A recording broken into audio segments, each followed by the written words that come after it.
All right.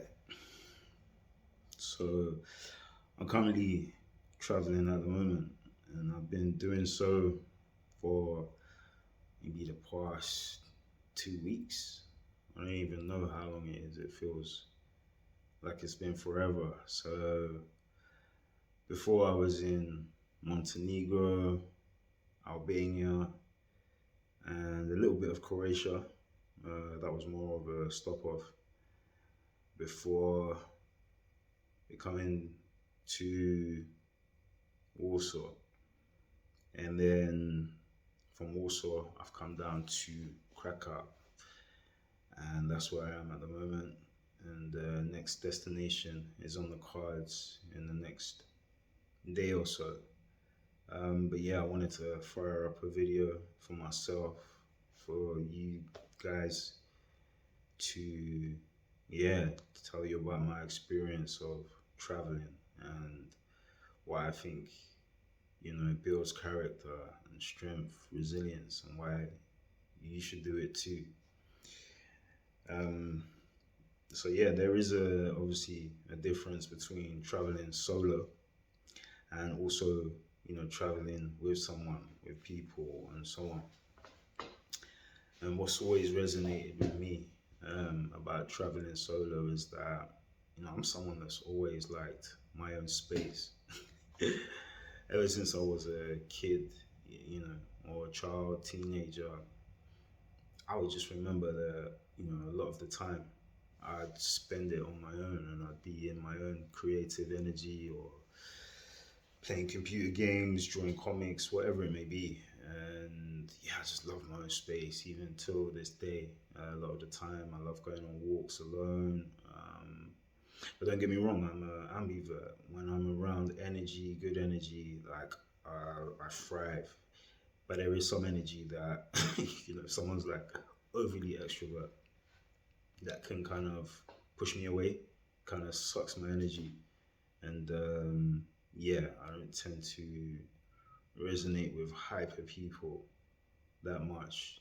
I mean, it depends on their mindset in general, but a lot of the time, those people are always, putting on a performance.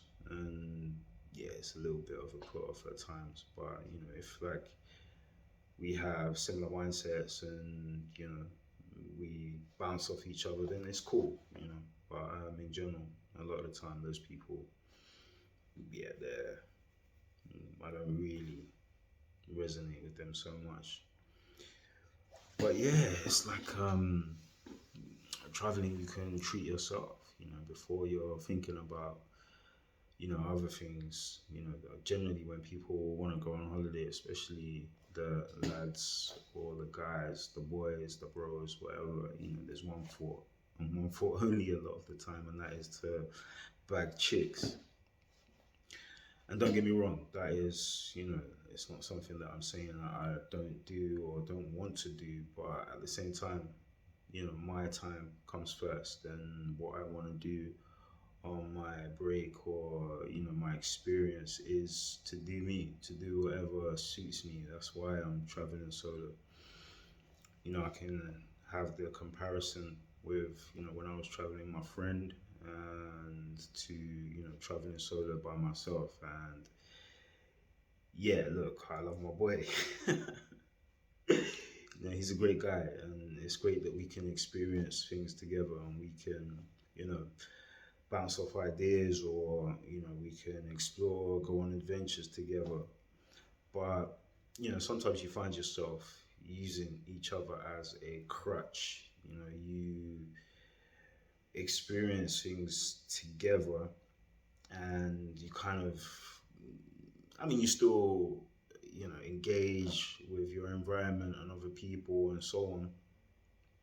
But yeah, where you may not put yourself out because you've got your friend with you, you don't have to socialize with other people.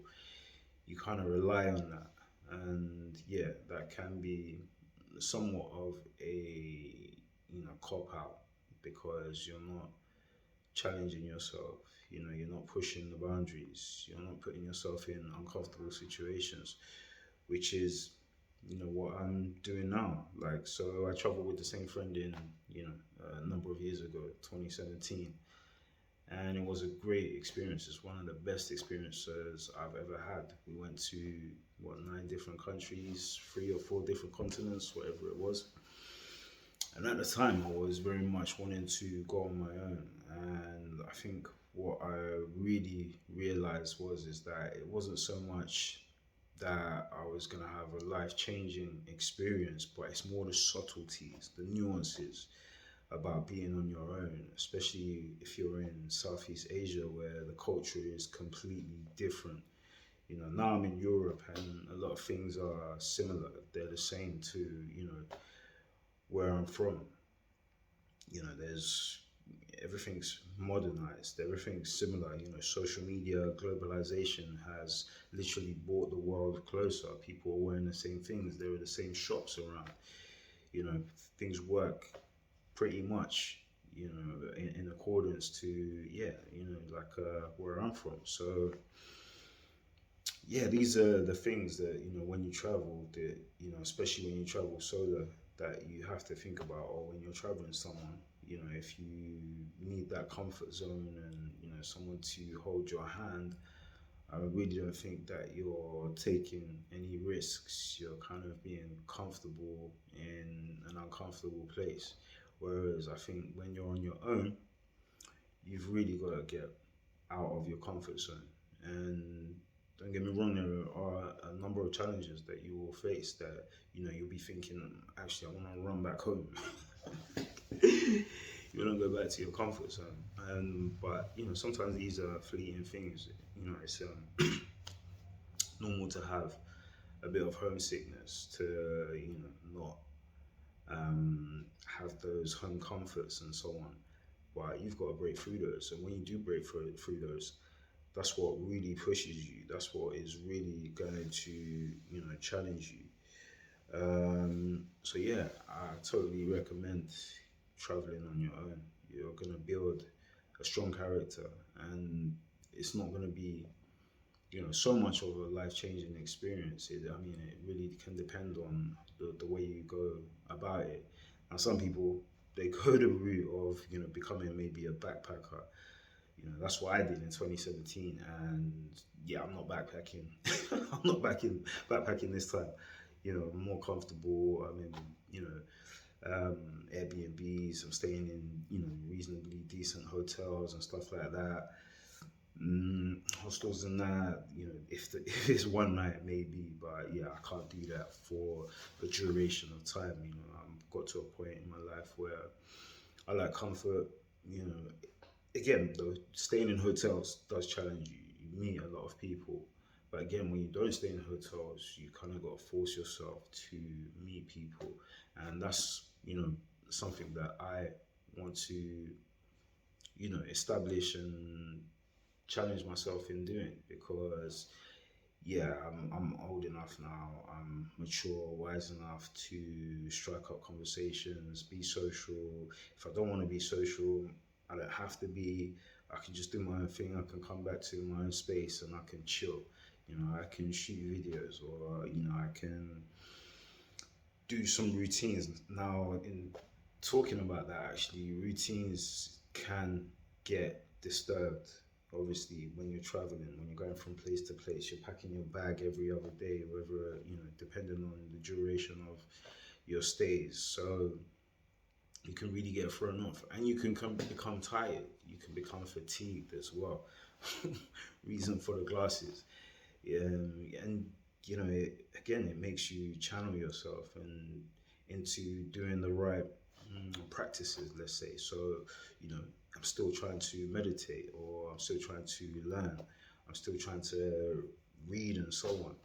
And these are some of the things that will keep you aligned whilst you are traveling. So you've got to have an element of focus and so on. And yeah, that's what I'm trying to maintain, and also taking whatever, kind of supplements.